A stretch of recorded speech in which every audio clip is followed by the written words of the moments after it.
But I suppose the main crutch of everything, really, I think, if we're looking at addiction, we're looking at us buggering ourselves up in life and self-sabotaging. Oh, yeah. I think that all comes from our ADHD. I think some of it is ADHD. Some of it is obviously we've been in addiction and stuff, and I feel like then you kind of learn a certain way and a certain value, and some of it is trauma. Yeah. And it's hard to separate those things, you know, mental health but yeah, self-sabotage. I found out a few years ago, which surprised me, that it isn't just fear of failure, it's fear of success as well, and feeling like we deserve that stuff. And I do see patterns in myself where I can really easily start to build things up and network and doing really well and and then I kind of sabotage it by like falling down a hole and never contacting those people again, and like let everything I've built just turn off to time. It's funny you should say that about networking, because I got networking from a business side of things. Right. And I'll collect numbers and I'll do all this stuff at the meetings. And then I'll come back and I won't even bother contacting them. Not that I won't bother, you know, I want to, but I've got about a million other things to do. Okay. By the time I get around to going and do it, I think, oh, that's a good contact for me. Yeah. I've left it too long, so I don't even make I know, it gets embarrassing. Yeah, so then you just don't bother, you know what I mean? So, I mean, that's not as self-sabotaging as most, but it doesn't help, you know what I mean? I do a lot like that, you know, and wasted opportunities, I think, is a big thing with ADHD. I think where we're always the next thing, you don't ever, well, certainly I don't ever give anything the actual attention it really deserves, you know. It's even like with my essays and stuff. It's always so rushed, and there's always the sense of, wow, imagine you'd given that some proper time, you know, imagine what you could have achieved, but it's always a bit rushed. But yeah, there's a real mixture in the pot, and I know we both have got that in common. There's a lot that's gone on. There's a lot we can spread over about 1 million episodes. Well, hopefully people will be able to relate. You was diagnosed. Yeah, quite recently. Sorry, carry on. Yeah, just a few years ago. But Karen, you was about to say about relating. I just jumped in. What was I going to say? Etch a sketch. That's my fault. What was obviously it something about being relatable and that. I will come back to. That's what I was thinking. You know, I hope that this feels relatable to people and not just, you know, a kind of niche ADHD addiction thing, because I do think we put everything down to those things because that represents us, but there's a lot of enmeshment with, you know, other stuff. Normies, whatever normies are. I don't know anyone that would call. What did you say? Now I can't say it. Enmeshment. It isn't. Now I'm wondering, is it enmeshment? I like it anyway. Is it a eclairism? You know, I do make up words and I sound convincing, so people go, "Oh, okay, that's it."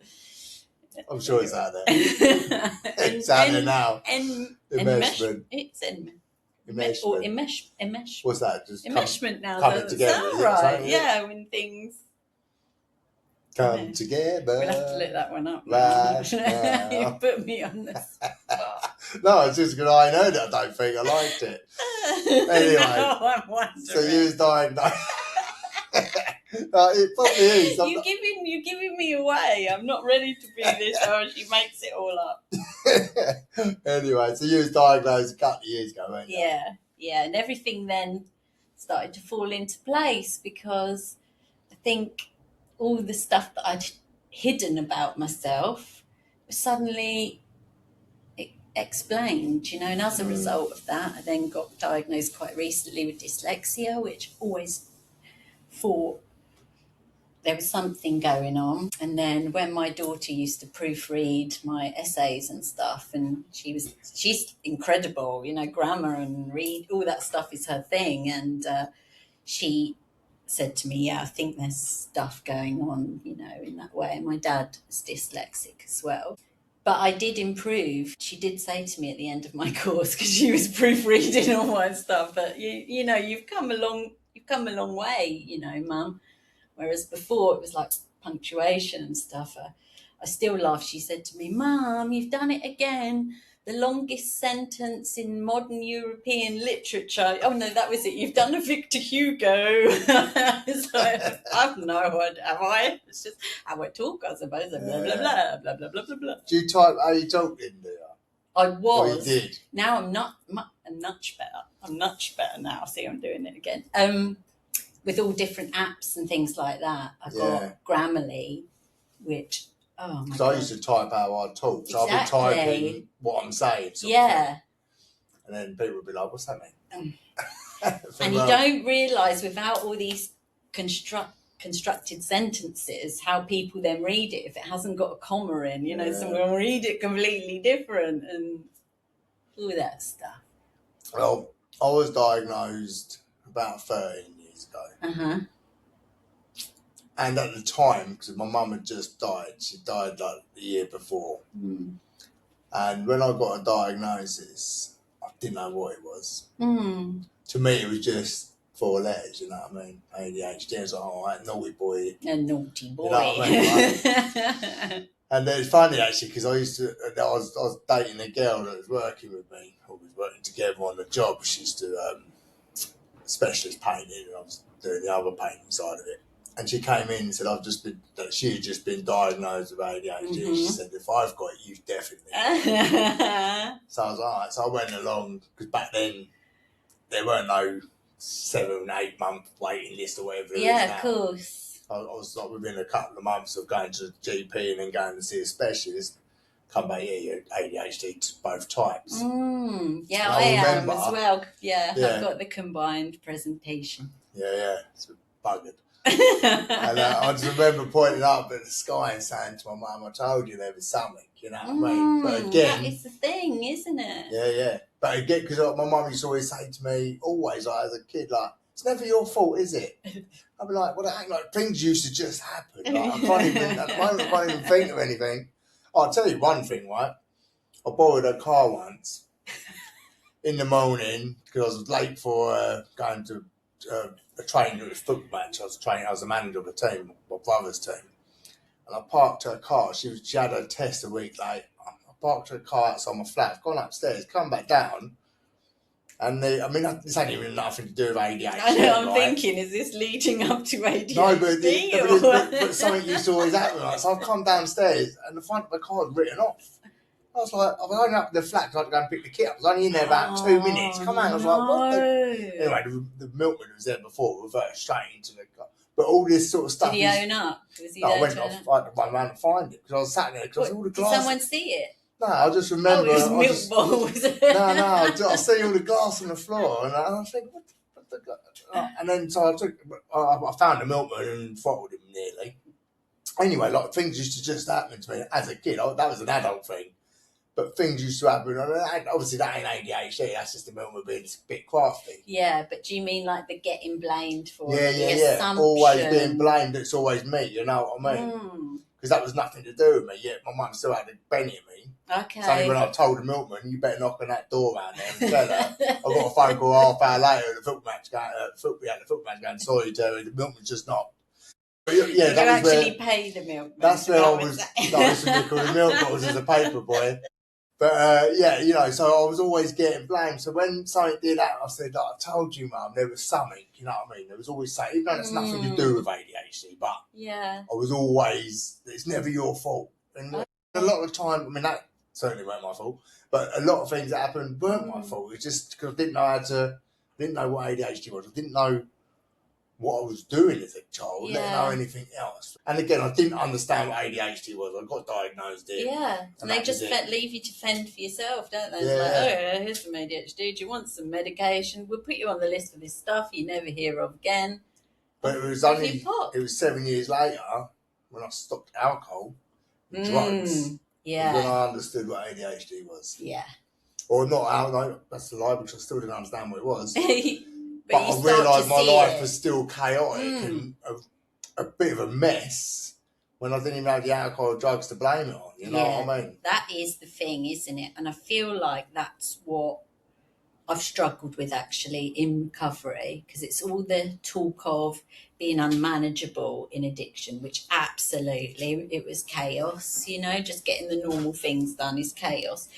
And then moving drinking drugs out the way, but as you say, still in that unmanageability and feeling judged for that, actually. You know, it's quite hard to get people to understand. And you know, I had a sponsor sack me off for not calling her a couple of times when I said I would, and you know, the whole, and I mean, I suppose rightly so, but you know, she was the same thing, really indignant, you know, and I was like, I would even set timers I to call the sponsor at that time, but the timer would go off, you'd cancel it because something else is happening, and then you forget to phone them back in, and then you know, I had the same thing, I sacked mine off phone. I'm like that with I said, look, it's not going to work. It's not going to not happen. I'm never. This is going to happen over and over again. So it's just going to record it there. But you know what? What really gave me a good understanding of ADHD, and it's the first book I ever read on ADHD. It's called Faster Brains. I think it was called. I wrote it down somewhere. Faster than normal. Yeah, that's it. Faster than normal by Peter Shankman. Right? I'm going to have a look at this. And it was on Audible. Now it's like my ADHD Bible, even though I haven't listened to it in probably a couple of years, actually. But it's on my list, and I listened to it religiously. Because so much of it I can relate to, and it's quite funny because there's other ADHD books after. I mean, if you look through my Audible account, I've got hundreds of ADHD books. Some of them are just like, I haven't even got past the first couple of pages. As soon as you start hearing the person talking, like... Yeah, some of the voices and stuff do my head in. I'm like, I should have just done a little preview there first. But instead of that, it's been recommended. So it's got to be good. Yeah. But that one by Peter Shankman is a brilliant book. Yeah, I'm going to check that out. What he does in between it will say, he goes, he'll just shout out, silver squirrel. Silver squirrel? Silver squirrel. Yeah, silver, and that's the bit that you got to pay attention to. And it just come out, it just goes silver, because you go, oh no, is it silver? Yeah, silver, it might not even be silver squirrel. Silver something, you know what I mean? So that shiny thing. So it brings you back out. It brings you back into, so if you start drifting off, it's a silver squirrel, something like that. Silver squirrel, it's just such a strange... It might not even be that now. Yeah. That's me trying to remember that. Silver squirrel. Yeah. But it's a great book, it really is. Like, there's so much of it that's like, that's me, that's me. But then, you know, it's not just for men either, because I told Rachel about it, and she listened to it, and she loves it as well. You know, and there are so many crossovers, aren't there? I think, you know, when I was doing my intro episode, and you were saying, how you'd learned that, you know, women could have the same and similar experiences and stuff. And actually, I find that as well as I go along. I know this is a slightly separate subject, but the differences that I always thought and society always told me between men and women is actually getting smaller and smaller, and I'm actually seeing so many more similarities. And I think that is a result now of having some really good, strong guys around me as friends, you know, yourself included, and Todd, and, you know, I've had some really, and like the more I get honest and the more they get honest, you know, you go, okay, well, that's the same. That's how I feel inside. That's my experience. And society has got us all with these separate exteriors, and actually it's the human experience underneath, the vulnerable person. The enmeshment. That's what this episode can be called. The enmeshment. Enmeshment, that's it. It's the coming of two people or two things, something like that. It sounds like a horror film, though, the enmeshment. Like the human centipede or something. I mean, it's obviously a word but I'm a bit more simple, see, that's why I had to question it, because I've never heard it before. Oh, don't. I like to be educated sometimes. There was one school I went to where they thought it was really funny. The play on words was obviously that I was dickhead. I was a dickhead, which obviously was dickhead and dictionary head. It's very clever. And I do come out with some funny words, like almost old-fashioned. I feel sometimes I hear myself and I'll go, oh, that's ghastly, and things like that. I think, where am I getting, this silly stuff? Talking to someone the other day. Mimic stuff, yeah, and there's a word, and it was like, where's that word come from? And I was like, ooh, and come out with strange little, well, it means it's moribund, isn't it? And like, no, it's moribund. It's like a Victorian word, meaning close to death. So she's not wired up too clever, this one. It's not normal, is it? Why didn't they guess at school? I guess because I went to lots of schools. It was never. Did you? Yeah, I went to quite a few schools. Why, get kicked out or just moved about? No, actually. It's because we moved around quite a lot. About yeah, I was like, nah, that's not the one for me. Once I ran out of made-up words, I was off before they caught on. Oh, dickheads off again. So how many schools did you go to? I don't know, 7. 7 schools? That, which is a lot when you think about you're not at school for that many years. So why was that? You just moving about a bit? Yeah, I think in retrospect. I think my dad was probably doing geographicals. I know he certainly wanted us to get away from, a sort of traditional. How can I describe it politely and nicely? It's like a family trauma, I suppose. He was quite determined to get us away from a certain element that had gone on, generationally, and within he come from a big family, as a lot of people did back then. I think there was like 13 of them. Not all of them made it to adulthood. And yeah, I think he was keen to get away from that. He also was into addiction at a very young age. He had a heroin problem, first of all, when he was still in his teens, and he was keen to get away from that. And as we know now, geographicals are quite a common thing in addiction, where people are kind of running but from themselves without realising it. And he did some amazing things in his life. He passed away last year, but he achieved some incredible stuff, and as a result, me and my sister had some amazing experiences. But it always was like on to the next, and the big dreams and the chasing something. So maybe a fellow ADHD. Yeah. Well, 7 schools, eh? Yeah, it was difficult. Especially, I feel like ADHDers are sensitive.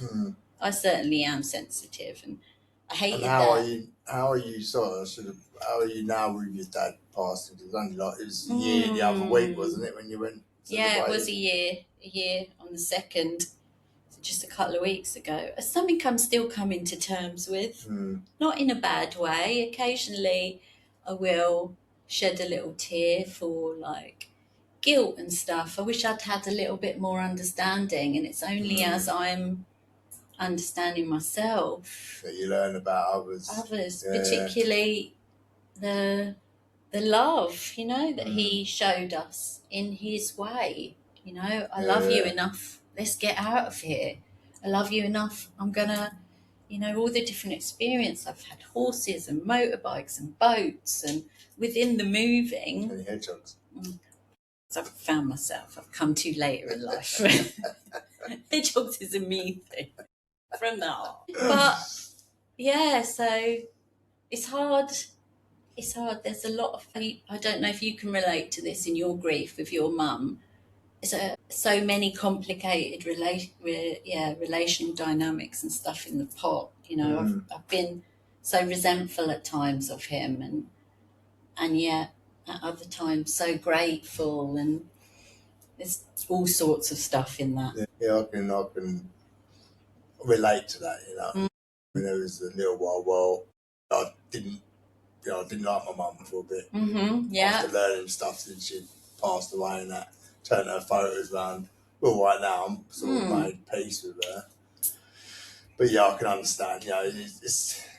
and trying to see the parents as humans as well, you know what I mean? People, yeah, not I just your said mum that and this dad and week. that. Yeah. Being able to move him out as my dad and see Yeah. him as a man has been really valuable. And see his heart, you know, that's been really healing this year, thinking about actually who he was, what he was locked into, which was very old school manly man, you know, even the way you'd see him walking, you know, and stuff. And that wasn't an act, that was, you know, who he'd been raised to be, and the struggle, you know, like we say, to be the human vulnerable underneath. And yeah, he had a huge heart, and I think that's another reason he found life so difficult. Life, put a bit of a curveball in their life, you know what I mean? I think losing a parent for me was definitely the hardest thing I've ever had to go through in my life. Yeah, and you were quite young, and obviously your brother was really young, and it's not saying that. It's hard. It is. I mean, it gets back. I mean, my mum was now 13 years ago. It seems like a lifetime ago. You know what I mean? But there's always that guilt of, you know, she's never seen me sober. Oh, okay. You know, I always think she's looking down because she would have loved nothing better than to see me sober. You know what I mean?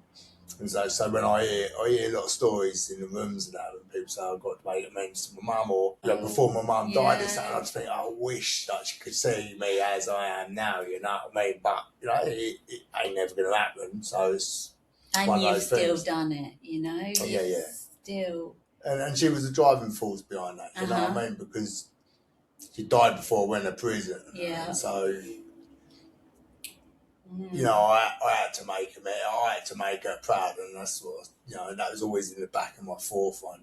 So she was the driving force as well behind me getting sober eventually. You know what I mean? Gosh, just before you went to prison, that must have put a real. Well, she died, and then I wasn't going to prison while she was still about. I think I said in the last one, and my house got raided after she died. Pissed her off, you know what I mean? So, you know, I had a lot to make up for. So, you know, I mean, I use her as, you know, her death sort of spurred me on to eventually change my ways. It took a while, but that started, you know what I mean? Yeah. And imagine, you know, her knowing that as well, and what that would do for your relationship as well, you know, that she was a driving force and you rose to the challenge, you know. So I don't recommend losing a parent anytime soon. No, it's something so natural that, you know, we have to face. Exactly, it happens, doesn't it? You know what I mean? At the end of the day. And we're unprepared. Society don't prepare us for something so natural, does it? You know, we just get on with it. And I think, because I mean, I know you went out, celebrated a year the other week with your ashes and that. But my ashes are still, he's sitting in my armchair. Every so often I go down this week and like plump the cushions, adjust him a little bit. He's in his bag still. My sister's got my mum's ashes at the moment. But so you just kept him comfy. Yeah, and this year at Christmas, me and my sis, we had a photo by the Christmas tree with our hats on, and we've got him in the middle, and I put a little Christmas hat on the bag. And nice. I just think those things like that are funny. Not maybe disrespectful for some kind of people, but no, my dad, he would have laughed, and I can hear his voice, you know, and he'd go, whoa. He had a really deep voice, and he'd go, oh, yes, daughter. And, you know, it was very funny ways. Realising yourself. I know. It's nice. Yeah, it's a weird one. Sorry, you were saying about the book that had helped you, and it was your Bible, and what. So it was funny. We're quite good at going off and tangents. Here we come, back around. That's the ADHD, right? So it was, because I am interested in this book, and I'm sure anyone else ADHD. Yeah, I mean, there's just a lot of stuff in it that gives you tips, you know what I mean? Oh yeah, Silver Squirrel, that's what you were saying, wasn't it? And then we went back in. I don't know where we went after that. Enmeshment. We're back in the room. But I think we were going to be talking about a collection of books and all the rest of it. Yeah. So that's something I'm going to look for. I think I've got a couple of ADHD books, but like you, my Audible catalogue is full. And what I've got this habit of doing is my living room everywhere is full of books, all different subjects, because of course every time I've had a hyperfixation, I've bought a freaking book on it. But then of course I don't read books. I only read a couple of pages and there's a bookmark in it for the next 15 years. And I'll buy the same book on Audible, and then I'll listen to it. And I can listen to things quite a few times. I can't if I'm like watching stuff and things like that, but because I fall asleep every night to a book, obviously I fall asleep at different times and wake up through the night. So I'm always catching different bits of it. So I can return to stuff and hear something completely different. So yeah, that keeps that fresh. I've got so many books that I buy just because you go through a hyperfixation of just think, I'm gonna start reading. I'm gonna read 100 books this year, and then I buy a load and they go on the bookshelf and then they just stay there. Exactly. I have got quite a few bookcases and still know where to put my books, but it doesn't stop me buying them. Now I'm starting to think, can I build shelves out of the books? Maybe some cans in between them. I don't know, something. I'm sure you could. But yeah, hyperfixations, hobbies, collections.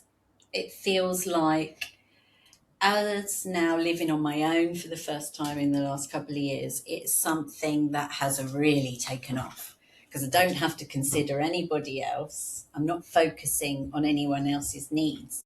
So I just do whatever I want now.